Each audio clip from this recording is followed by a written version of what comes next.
Morning everyone, আপনারা সবাই কেমন আছেন? আশা করছি আপনারা সবাই খুব ভালো আছেন। আমিও খুব ভালো আছি। আমার নতুন একটা ভিডিওতে সবাইকে জানাই স্বাগত। আজ শুক্রবার, ঘড়িতে বেজে গেছে এখন সকাল 8টা।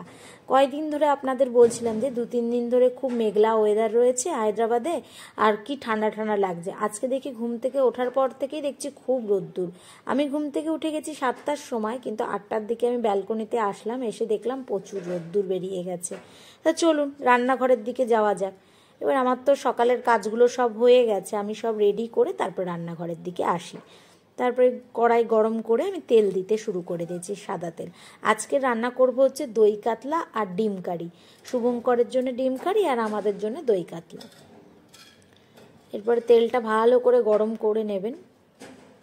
সকালবেলা উঠি কিন্তু অনেক তাড়াতাড়ি, আমার রোজ যে ডেলি যে আমাদের ঘরোয়া যে কাজগুলো থাকে, বাসি ঘর ঝাড় দিয়া, ওইগুলো সব আমি সকালে করে নিয়েছি। আর মাছ টাছগুলোও তো ফ্রিজে থাকে, সকাল সকাল না বার করলে মাছ তো গেল। আর এদিকে দেখুন তেলটা গরম হয়ে গেছে, আমি কিন্তু এখানে একটু লবণ দিয়ে দিচ্ছি। কারণ হচ্ছে ফ্রিজ থেকে যতই মাছ বের করে অনেকক্ষণ রাখি না কেন, হালকা কিন্তু মাছের মধ্যে জল ঢুকেই থাকে, খুব বাজে অবস্থা হয়ে যায়। ওই জন্যে অনেক সময় না আমার লেগেও যায়। তাই মা একদিন আমাকে বলছিল তেলের মধ্যে যদি নুন দিয়ে দিস তাহলে লাগবে না। তা দেখি এখন কিন্তু লাগে না, কিন্তু বেশ ভালো একটা টিপস দিয়েছিল মা। আর এই রান্নাতে না আমি বেশি মাছটা ভাজবো না, লাল লাল করে হালকা ভেজে উঠিয়ে ফেলবো। এদিকে দই কাতলার মেন উপকরণ হচ্ছে টক দই। টক দইটা কিন্তু আপনারা সবসময় ভালো করে ফাটিয়ে দেবেন, না হলে কড়াইতে যদি না ফাটিয়ে দেন না কেটে যাবে টক দইটা। এইদিকে দেখুন আমি ভালো করে ফাটিয়ে নেওয়ার পরে একটু দইটা যদি ভালো করে না ফাটান না, দানা দানা থাকবে, খুব বাজে লাগে দেখতে। এবার আমি একটু জল দিয়ে দিচ্ছি, জলটা ভালো করে টক দইটা দিয়ে মিক্সড করে নিচ্ছি। আপনারা একটু ধৈর্য ধরে মিক্স করবেন, অনেকে কিন্তু মিক্স করে না, সহজে তাড়াতাড়ি করে দিয়ে দেয়, আমি দেখি। যেমন আমার মা অনেক সময় মিক্স করে না, বলে অত থাকে হালকা হালকা দানা দানা, কিন্তু আমি অনেকক্ষণ টাইম নিয়ে মিক্সড করি। আর এদিকে দেখুন আমি সকালবেলা ঘুম থেকে উঠে যেগুলো রেডি করে রেখেছিলাম দই কাতলার জন্য, এখানে আছে কাজু আর পোস্ত বাটা, পেঁয়াজ বাটা আর আদা লঙ্কা বাটা। এবার আমি ফোড়ন দিয়ে দিচ্ছি শুকনো লঙ্কা, তেজপাতা, এলাচ, দারচিনি আর লবঙ্গ। আরেকটা কথা আপনাদের বলছি, আপনারা চাইলে না এখানে রসুন বাটাও অ্যাড করতে পারেন। আমার মা আবার রসুন বাটা অ্যাড করে না, মা হচ্ছে আদা আর লঙ্কা বাটা অ্যাড করে। আর এদিকে দেখুন আমি পেঁয়াজ দিয়ে দিয়েছি, পেঁয়াজের ওপর নুন দিয়ে দিচ্ছি। এবার ব্রাউন ব্রাউন করে ভেজে নেবেন, লাল লাল করে। একটা কথা জানেন তো, আমার মা না টক দইটা ঠিক করে ফাটায় না, দেয়, তাও আমার মার না টক দইটা কাটে না। জানি না কেন, কি কোনো কিছু ওনার টিপস আছে কিনা সেটা বলতে পারবো না। আমি দেখেছি আমার মা যখন দই কাতলা বানায়, জানি না মায়ের মতো বানাতে পারবো কিনা। মায়ের মতো কোনোদিনই ছেলেমেয়েরা বানাতে পারে না, তাও মা বলে দিয়েছে, সেটুকুই করেছি। এরপরে পেঁয়াজটা ভাজা হয়ে গেছে, পেঁয়াজটা এবার দিয়ে দেবো আদা লঙ্কা বাটাটা। এবার আদা লঙ্কা বাটাটা ভালো করে মিক্সড করে নেবেন।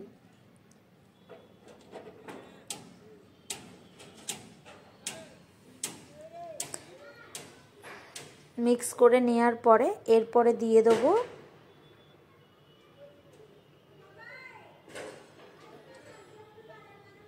মিক্স করে নিয়েছেন লাল। এবার দিয়ে দেবো মশলা, জিরের গুঁড়ো, ধনের গুঁড়ো, আর হচ্ছে দিয়ে দেবেন হালকা হলুদ। বেশি হলুদ দেবেন না, তাহলে কিন্তু কালারটা হলুদ হয়ে যাবে। এটা তো হালকা সাদা সাদা থাকে, বাজে লাগবে দেখতে।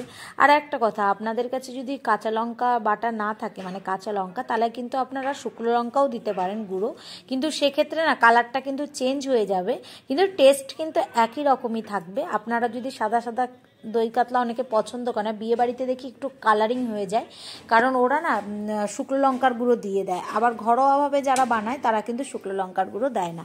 আমি তো এটা ঘরোয়াভাবে বানাচ্ছি, তো সেক্ষেত্রে শুকনো লঙ্কার গুঁড়ো আমি ইউজ করছি না।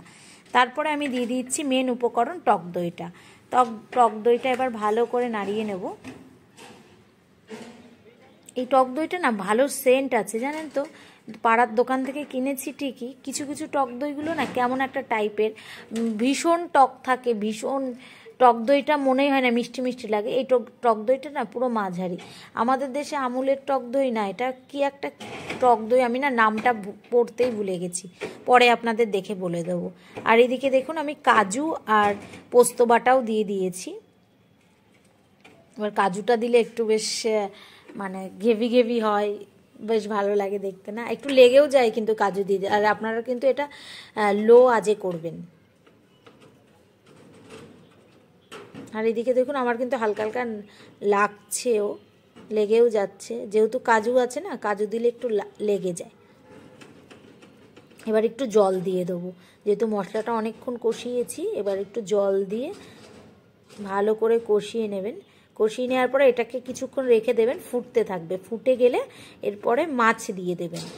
আমি এটা কিন্তু বেশি ঝোল ঝোল করব না, এরকমই রাখবো, কারণ দুজন মানুষের বেশি ঝোল রেখে কি করব। এবার ভালো করে দেখুন আর ফুটে গেছে ঝোলটা। এবার দিয়ে দেবেন মাছ। আরেকটা কথা আপনাদের বলে দিই, আমি না এখানে মাছের মাথাও দিচ্ছি, কারণ আমার না মাছের মাথা খেতে খুব ভালোবাসি আমি দই কাতলার। মানে অনেকে দেয় না, আমার মা যখন বানাতো ঘরোয়াভাবে, মা তখন মাছের মাথা কিন্তু দই কাতলার মধ্যে দিয়ে দিত, তাই মাছের মাথা ছিল বলে আমি দই কাতলার মধ্যে দিয়ে দিয়েছি। আমার মাছের মাথার মধ্যে ওই যে গ্রেভিটা ঢোকে না, দারুণ লাগে খেতে। এবার আমার হয়ে গেছে, বেশ ফুটে গেছে। এবার আমার দই কাতলা রান্না হয়ে গেছে। কেমন লাগলো সেটা জানাবেন কিন্তু কমেন্ট করে। এরপরে চলে আসবো শুভর রান্না করার জন্য। শুভর তো ডিম কারি করতে বেশি টাইম লাগবে না, কিন্তু সিম্পলভাবে দারুণ লাগে। এইভাবে ডিম কারিটা করবেন বাড়িতে। আর এদিকে দেখুন আমি ডিম কারির জন্য প্রথমেই সর্ষের তেল নিয়ে নিচ্ছি। সর্ষের তেল নিয়ে নেওয়ার পরে আগে থেকে আমি বয়েল করে রেখেছিলাম মাইক্রো ওভেনে আলুগুলো, তাই তাড়াতাড়ি ভাজা হয়ে যায়, একটু সেদ্ধও হয়ে যায় তাড়াতাড়ি। একটু নুন দিয়ে দিলাম, হলুদ দিয়ে দিলাম, দিয়ে এবার লাল লাল করে আলুটা ভেজে নেবো। শুভ আবার আলু একটু লাল লাল করে না ভেজে দিলে না ও খেতেই পারে না, তা আমি লাল লাল করে আলুটা ভেজে নিচ্ছি।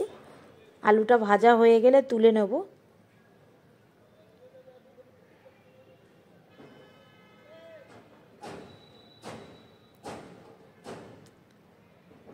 আলুটা আমার ভাজা হয়ে গেছে। এবার দিয়ে দেবো ডিম। ডিমগুলো কি বড় বড় না, মাঝে কয়দিন ডিম এনেছিলাম জানেন তো, কি ছোট ছোট ডিম ছিল। এখন দেখছি ডিমগুলো খুব বড় বড় আছে। ডিম শুভ আবার ডিম একটু বড় বড় না হলে না খেতেই চায় না।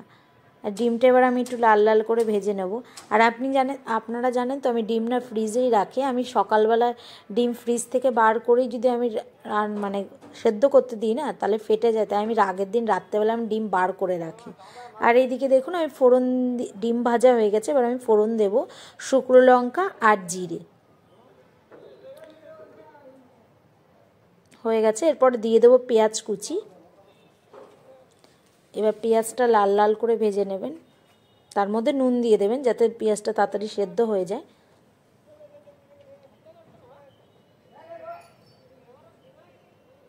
নেওয়ার পরে এবার দিয়ে দেবো রসুন আদা বাটা।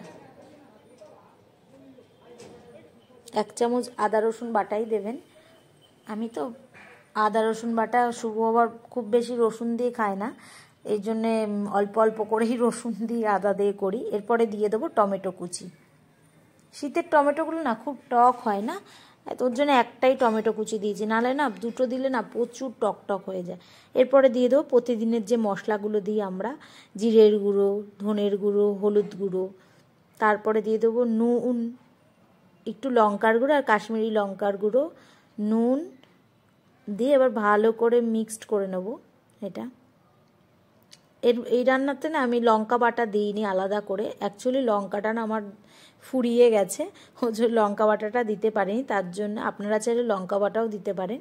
আমি এখানে শুকনো লঙ্কার গুঁড়ো আর কাশ্মীরি লঙ্কার গুঁড়ো মিক্সড করে দিয়েছি। তারপরে হালকা একটু চিনি দিয়ে দিলাম। চিনি না দিলে না রান্নার ব্যালেন্স থাকে না, রান্না